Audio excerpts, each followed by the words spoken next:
ये कहानी लेखक राहुल सांकृत्यान की तिब्बत यात्रा की यादों से भरी हुई है, जिसमें वो हमें अपने साथ एक अलग ही दुनिया में ले जाते हैं। ये कहानी बस किताब नहीं, एक फील है जो आपको लेखक की आंखों से तिब्बत देखने का मौका देती है। तो सोचो 1930s का जमाना, ना इंटरनेट, ना मोबाइल, ना कोई आसान ट्रैवल ऑप्शन, और ऐसे टाइम में लेखक छुपते छुपाते नेपाल के रास्ते से तिब्बत जा रहे हैं, वो भी भीख मांगने वाले के वेश में। उनके पास ना कोई परमिशन थी, ना कोई सीधा रास्ता, लेकिन जज्बा था। रास्ते में चीनी सैनिकों की चौकियां, ऊंचे ऊंचे पहाड़ और बर्फीली हवाओं के बीच लेखक का यह सफर कुछ ऐसा है जो आज की जनरेशन को झकझोर देता है। तिब्बत की सबसे खास बात थी वहाँ की बराबरी की सोच। वहाँ न कोई ऊंचे नीच, न पर्दा, औरतें भी खुलकर रहती थीं, और तिब्बती लोग एकदम दिलदार। अगर भूखे हो और दरवाजा खटखटाओ तो अगर किस्मत साथ दे तो घर की बहू गर्मा गर्म खाना खिला दे। लेकिन वही डकैती का डर भी था, इसलिए लोग अपने घर में रुकने नहीं देते थे। लेखक और उनके दोस्त जब पहली बार तिब्बत के बॉर्डर पर पहुंचने वाले थे तो उन्हें शाम हो जाने की वजह से पहले ही एक गांव में रुकना पड़ा। फिर लेखक बताते हैं कि धुंधला नाम का जो पहाड़ उन्हें पार करना था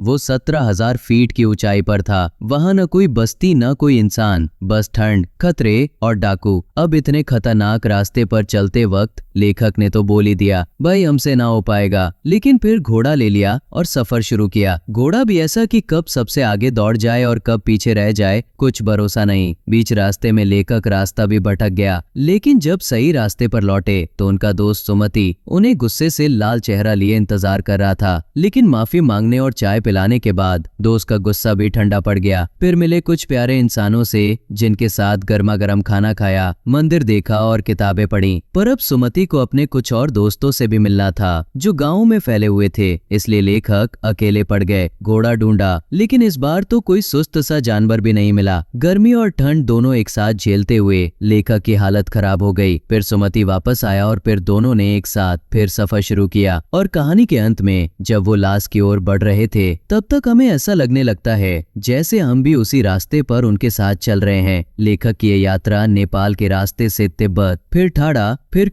खिद्री तक जाती है, जो इस चैप्टर में खत्म हो जाती है। लेकिन उनके सफर की असली कहानी तो अभी बाकी है, और यही इस शानदार यात्रा की झलक को विराम मिलता है। धन्यवाद।